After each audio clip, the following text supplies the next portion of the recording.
Bonsoir, bonjour, peu importe le moment où vous attrapez cette émission, me revoici, mon nom est Marie-Josée Roux, vous me reconnaissez, mais vous allez certainement aussi, pour les gens de la région, reconnaître mon invitée, vous la connaissez déjà, elle est déjà passée sur le plateau de l'émission.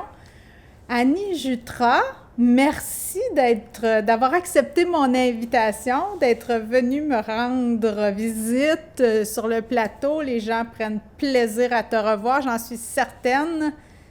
Bienvenue. Merci à toi pour l'invitation. Annie, l'année dernière, on avait projeté à peu près à pareille date de se revoir pour parler d'un beau projet que tu as vécu en janvier 2020. Et puis finalement, on n'a pas pu faire notre émission.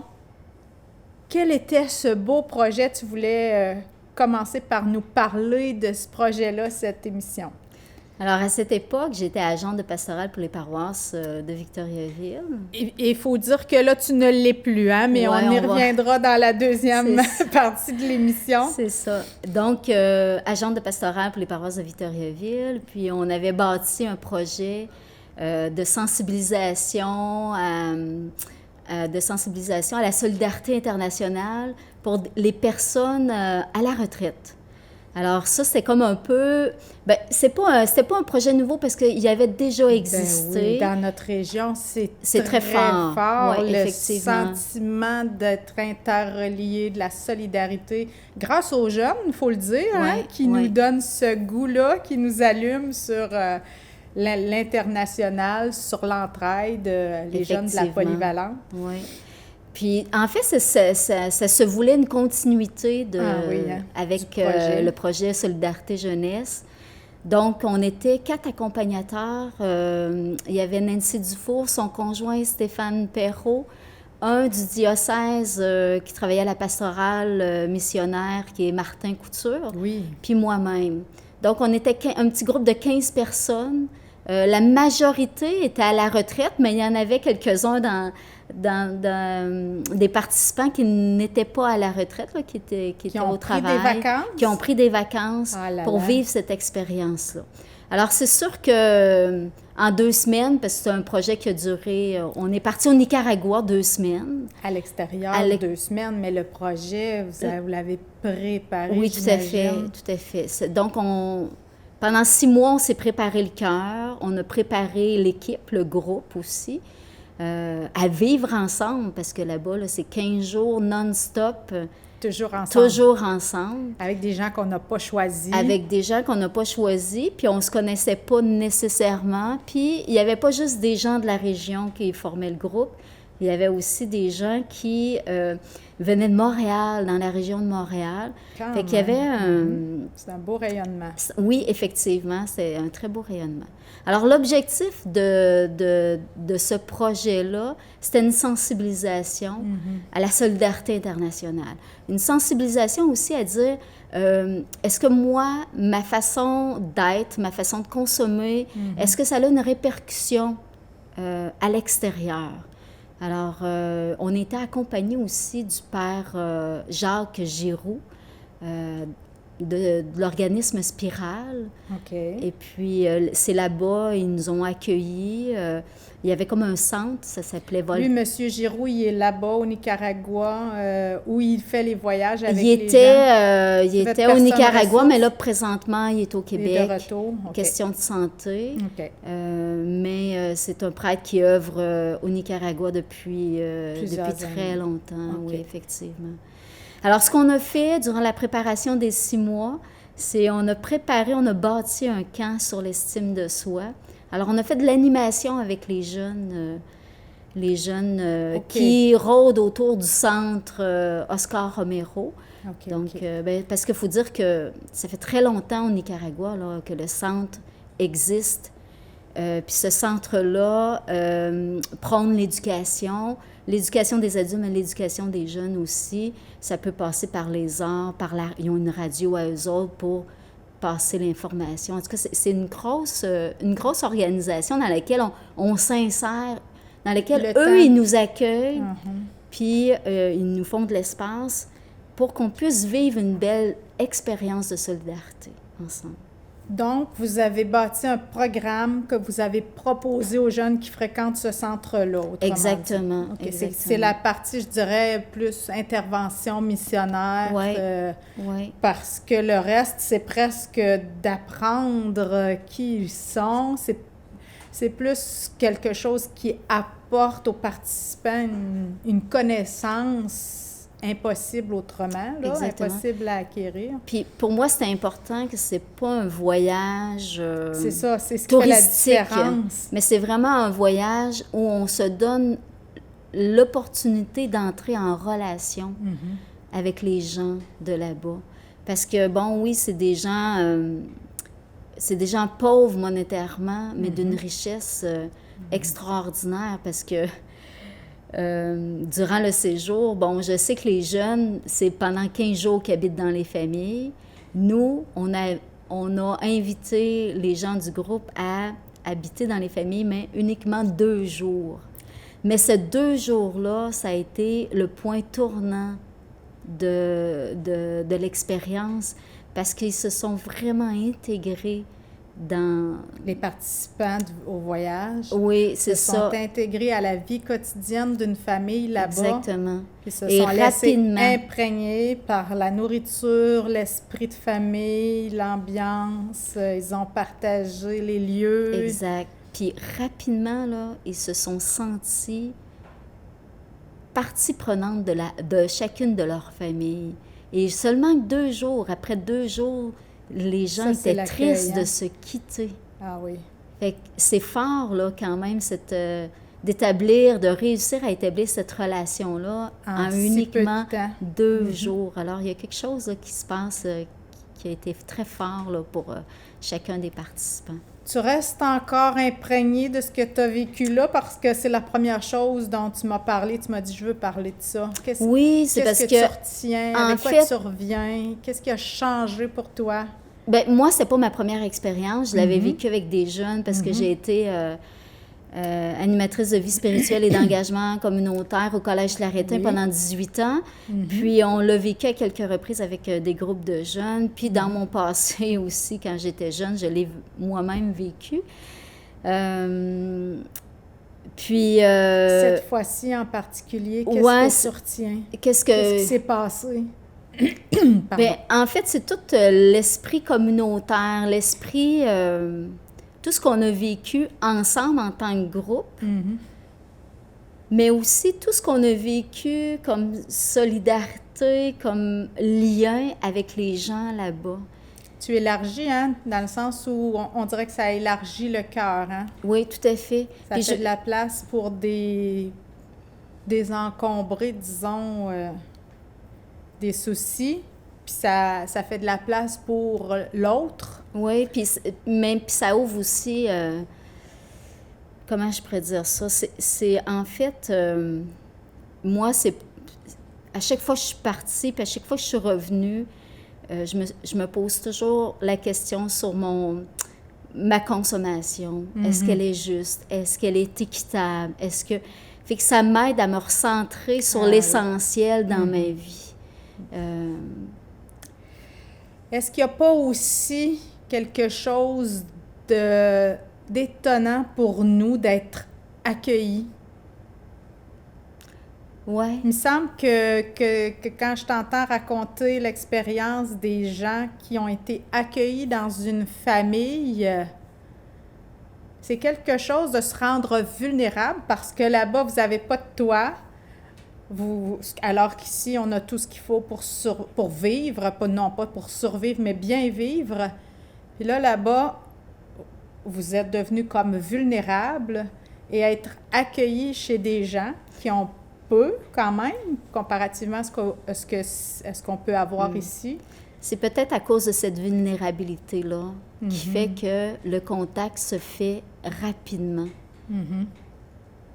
Parce qu'on se rend vulnérable, mais il y a de l'espace à accueillir l'autre. Fait que moi, je pense que c'est à cause de cette vulnérabilité-là qui fait qu'on crée cette ouverture-là, cet espace-là en nous pour accueillir l'autre.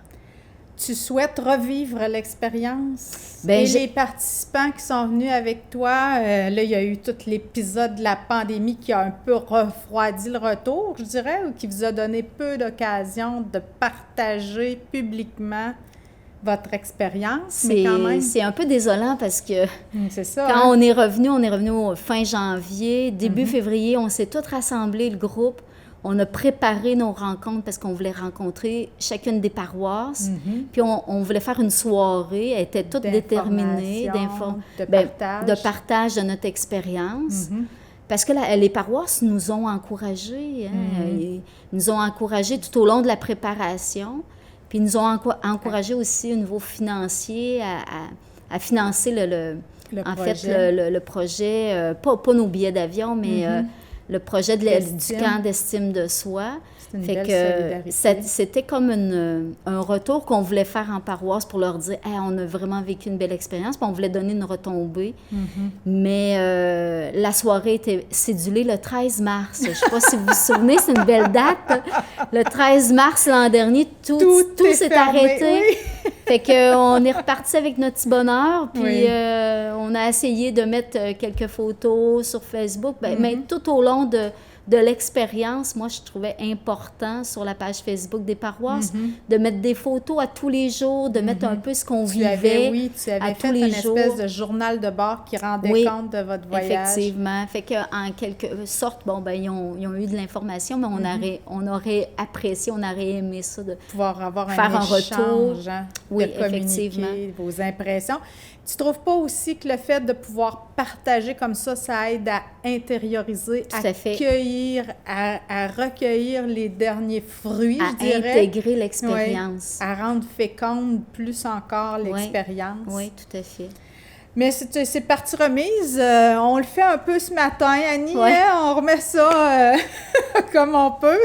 Je trouve que tu as pris bien le temps de nous expliquer ça, puis c'était important d'en parler. Ça t'a tenu à cœur, ça t'a fait vivre pendant toute l'année de préparation, toi et les gens qui ont participé. Merci de nous avoir partagé ça. Est-ce que tu penses que ça va se reproduire? Est-ce que tu souhaites que ça se refasse? Que ça soit... Parce que là, certainement qu'on a donné l'envie, on a donné la piqûre à certaines personnes de vivre cette possibilité-là?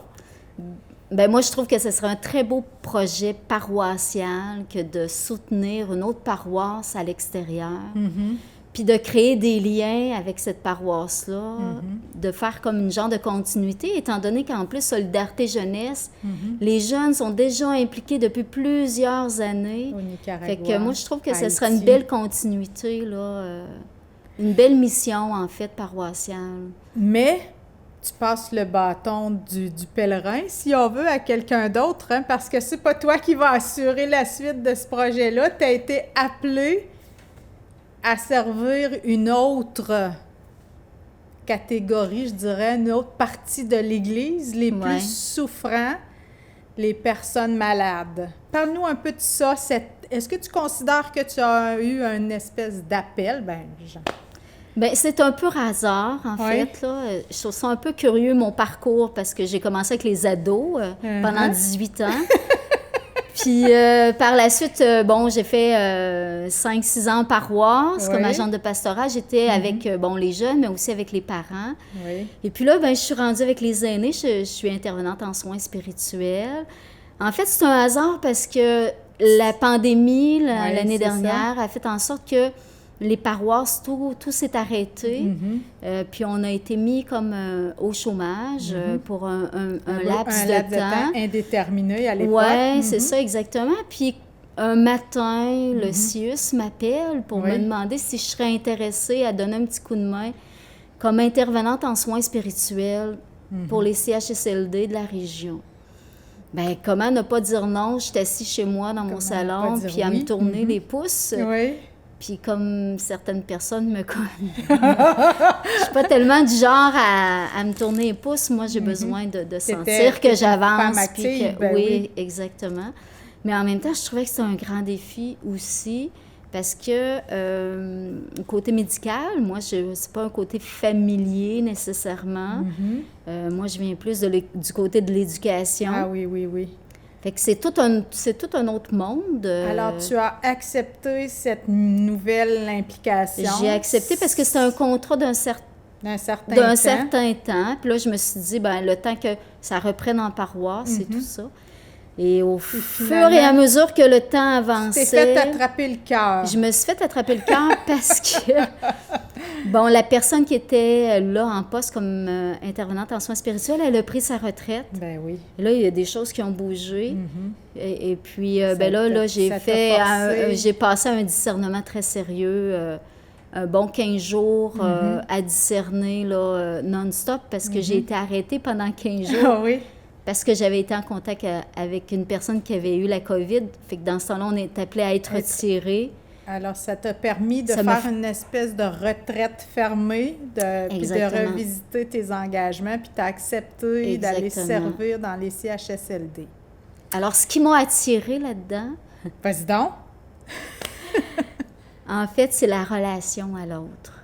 Tu es une femme de relation. Ouais. Tu l'avais déjà dit, je l'avais déjà retenu dans ton premier Et plus, témoignage. oui, cette relation à l'autre, parce que l'autre est habité de Dieu. Quand on prend conscience que moi, je suis habité de Dieu, que l'autre est habité de Dieu, alors l'autre, elle a quelque chose de Dieu à me dire, quelque chose d'important.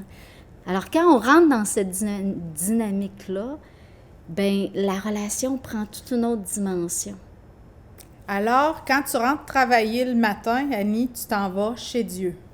Oui, à la rencontre. Tu t'en vas rencontrer Dieu. À la rencontre de Dieu. Comment tu te disposes à une de tes journées de travail, par exemple? Est-ce que c'est déjà c'est naturel pour toi? Est-ce que tu as changé des choses par rapport à ton autre travail? Bien, en fait... j'imagine que tu as une position intérieure. Bien, est-ce que j'ai changé? Bien, je reste toujours un peu ce que je suis. Bien, j'imagine. C'est encore Annie qui s'en va. Je pense pas que j'ai tant changé. Ma posture intérieure, je crois qu'elle reste la même. C'est-à-dire? Une posture d'écoute et d'accueil. Oui. Tout simplement, parce que, bon, c'est des gens... Moi, tous les jours, je rencontre des gens extraordinaires.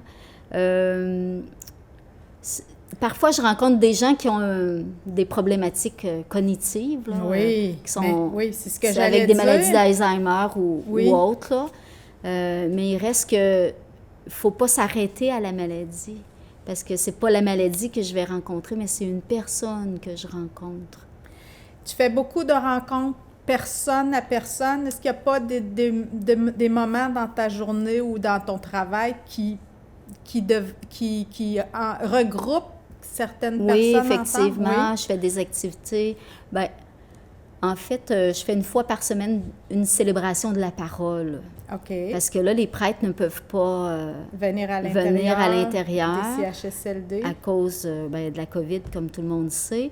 Alors, il fallait trouver un moyen de continuer d'alimenter leur foi. Il faut se dire que les gens en CHSLD n'ont pas communié depuis 1 an. N'ont pas reçu la communion depuis 1 an.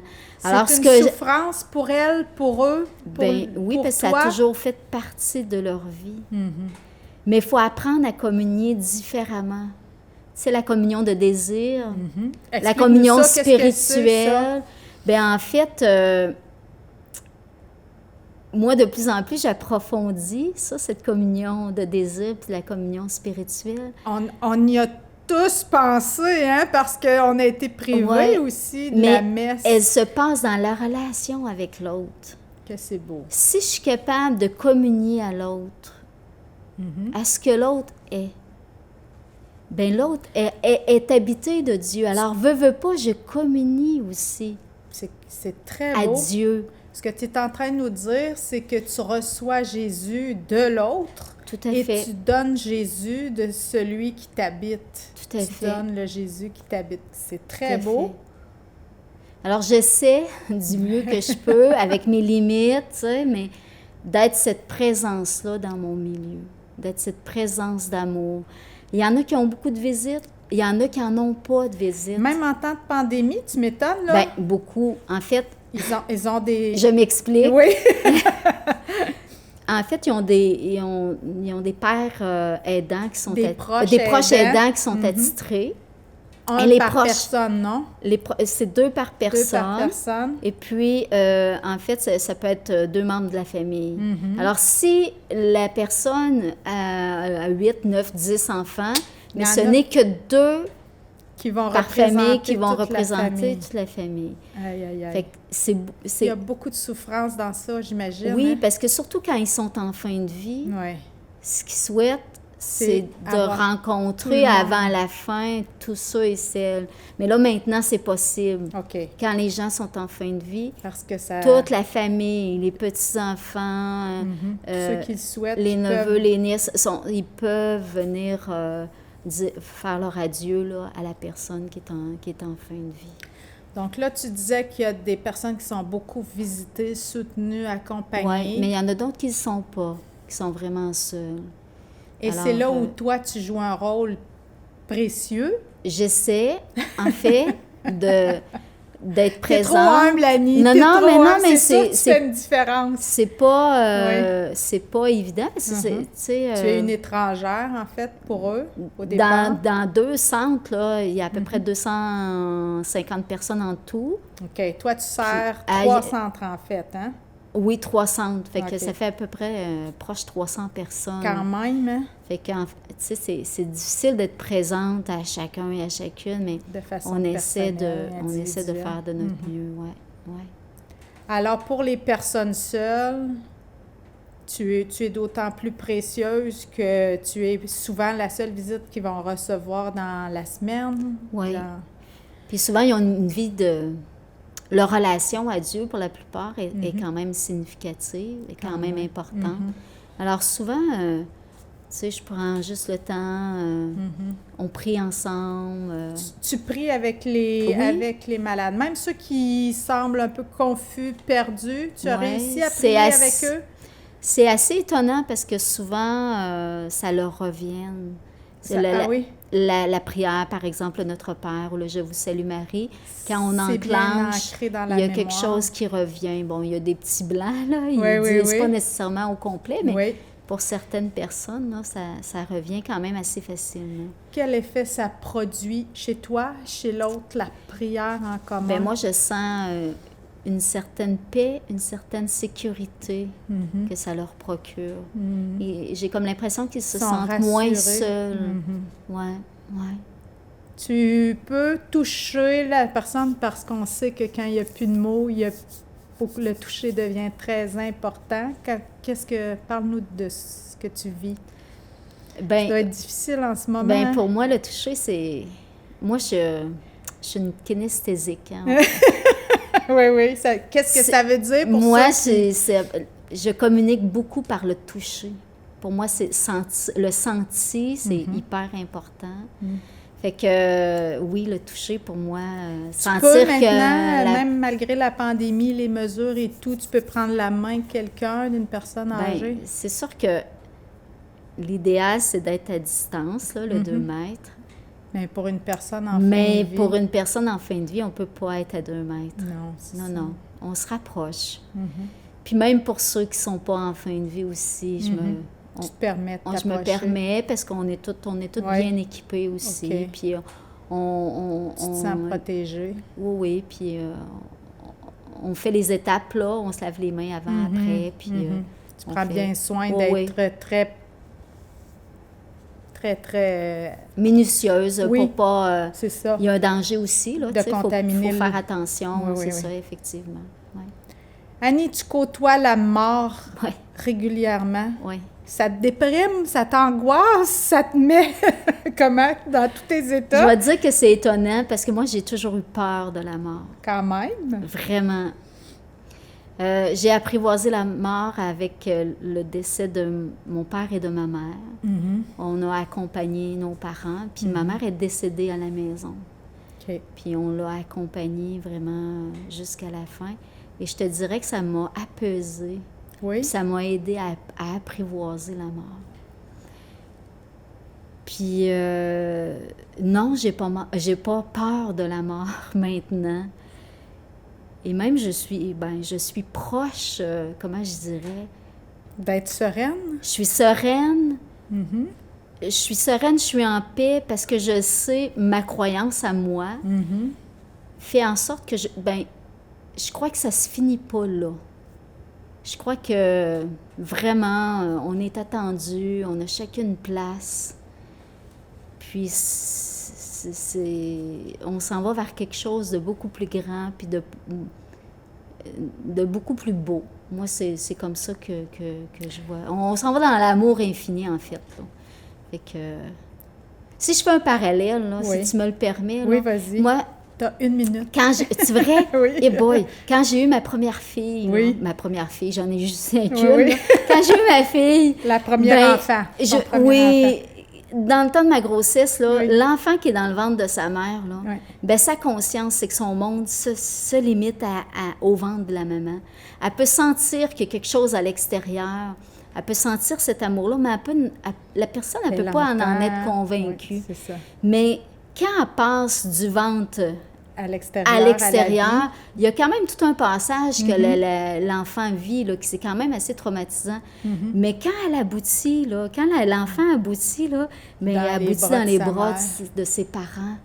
Elle aboutit dans l'amour. Hein? Puis c'est grand notre monde aujourd'hui. Là. Tu sais, c'est immense notre monde. Mais moi, je pense que l'éternité, c'est encore plus grand que ça. Annie, oui. Merci d'être venue. C'est déjà presque la fin. Merci d'être venue à mon émission pour nous partager ce que tu vis en ce moment. Est-ce que j'aimerais inviter les téléspectateurs à t'accompagner? Parce qu'il y en a plusieurs d'entre nous qui sont un peu frus, peut-être, froissés de ne pas pouvoir plus accompagner, mieux accompagner les personnes qui sont en fin de vie un peu seules. Tu es notre ambassadeur auprès d'eux, mais permets-nous de t'envoyer, de prier pour ton ministère, de prier avec toi, d'accompagner les personnes. Merci d'avoir été là. Ça a été trop court. À la semaine prochaine. Merci.